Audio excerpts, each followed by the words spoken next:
नेप्से इन्डेक्सलाई हेरौँ। विगत केही दिनदेखि चाहिँ नेप्से एउटा 2600 को साइकोलोजिकल लेभलमा कारोबार भइरहेको छ। मार्केट चाहिँ केही भोलाटाइल देखिन्छ, तर मोमेन्टम चाहिँ केही समातेको छैन। जस्तै यो ह्यामर क्यान्डल फर्मेसन भएको छ र यो ह्यामर क्यान्डललाई चाहिँ स्टिल अहिलेसम्म पनि भ्यालिड पनि गरेको छैन र इनभ्यालिड पनि गरेको छैन। र लास्ट दिनको हामी कारोबार हेर्छौँ भने यो क्यान्डल फर्मेसन र यो भोल्युम बिच चाहिँ डाइभर्जेन्स रिलेसन छ र नेप्से चाहिँ एउटा राम्रो सपोर्ट जोनमा आएर बसेको छ है। यसको यो चाहिँ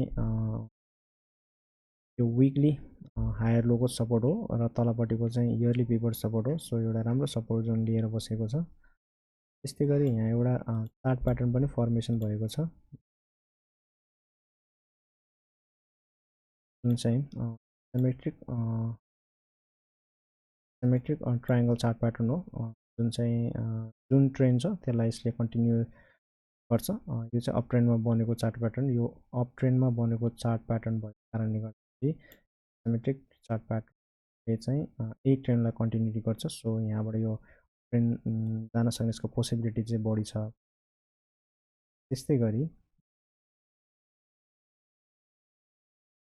यो चार्ट प्याटर्न चाहिँ एकुमुलेसन फेजमा छ या डिस्ट्रिब्युसन फेजमा छ, कसरी थाहा पाउन सकिन्छ भन्दाखेरि नेप्सेमा एउटा राम्रो इन्डिकेटर छ, भोल्युम प्रोफाइल फिक्स रेन्ज भन्ने।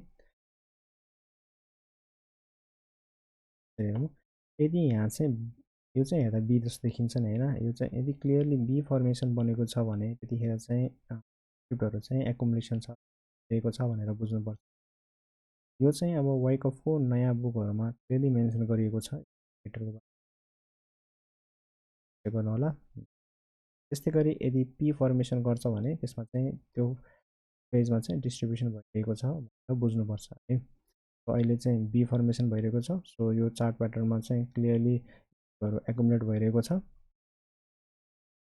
त्यस्तै गरी अर्को चार्ट प्याटर्न देखाउँछौँ, जुन चाहिँ स्टकको छ। यो कुनै बाई एन्ड सेल रिकमेन्डेसन चाहिँ होइन, जस्ट अध्ययनको लागि मात्र बनाएको।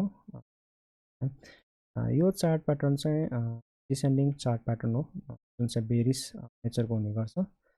तर यहाँ के छ भन्दाखेरि यो डिसेन्डिङ चार्ट प्याटर्न चाहिँ डाउन ट्रेन्ड मुभ भएको बेला बनाउँछ है। डाउन ट्रेन्ड भन्नुको चाहिँ अर्थ कस्तो भन्दाखेरि यदि यो यहाँबाट आउँछ र यहाँबाट यसरी बनाउँछ भने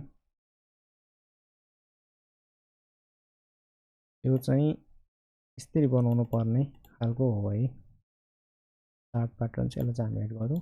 यदि यस्तो छ भने यो डिसेन्डिङ चार्ट प्याटर्न हो, यो डाउन ट्रेन्डलाई यसले कन्टिन्युटी गर्छ। तर अहिले के देख्न सकिन्छ भन्दाखेरि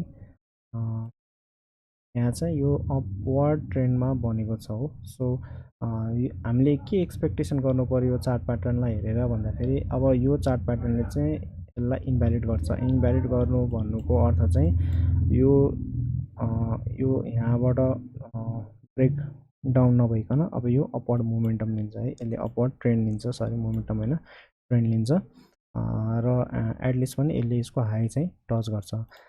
एउटा राम्रो इक्जाम्पल चाहिँ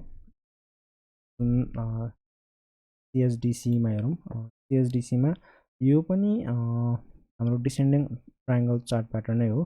यसको पनि डिरेक्सन चाहिँ अपवर्ड ट्रेन्डबाट आएको छ र यसले यसलाई इन्भ्यालिड गरेर माथि मुभ भएको छ है। हुन चाहिँ यो चार्ट प्याटर्न चाहिँ यो बेरिस डिसेन्डिङ चार्ट प्याटर्न हो, डिसेन्डिङ ट्रायङ्गल चार्ट प्याटर्न भनौँ न। तर यो डिरेक्सन चाहिँ यसको अपोजिट भएको कारणले गर्दाखेरि हामीले चाहिँ यसलाई चाहिँ इन्भ्यालिड तरिकाले हेर्नुपर्छ। कुनै पनि बेरिस चार्ट प्याटर्नहरू चाहिँ यदि इन्भ्यालिड हुन्छ भने त्यस्तो टाइममा चाहिँ जेनरली एकदम मजाको र्यालीहरू आउँछ। चार्ट प्याटर्न मात्र होइन, यदि कुनै पनि ट्रायङ्गल चार्ट प्याटर्न मात्र होइन, यदि कुनै प्याटर्नहरू चाहिँ बेरिसमा छ र त्यसले इन्भ्यालिड गर्छ भने चाहिँ हामीले एउटा राम्रो र्याली चाहिँ क्याचअप गर्न सक्छौँ है। सो यो चाहिँ अध्ययनको लागि मात्र हो, कुनै यो बाई एन्ड सेल रिकमेन्डेसन चाहिँ होइन है। सो यो स्क्रिप्टलाई चाहिँ हेरिराख्नु र यसको स्टप लस पनि एकदम लो छ है। यदि यो लाइनभन्दा यो सपोर्ट लाइनभन्दा तल जान्छ भने यसको यो स्टप लस हो, होइन भने राम्रो एउटा प्रफिट लिन चाहिँ सकिन्छ। सो यो प्राइस रेन्ज हेर्छौँ भने यो यहाँ 54% को देखिन्छ है।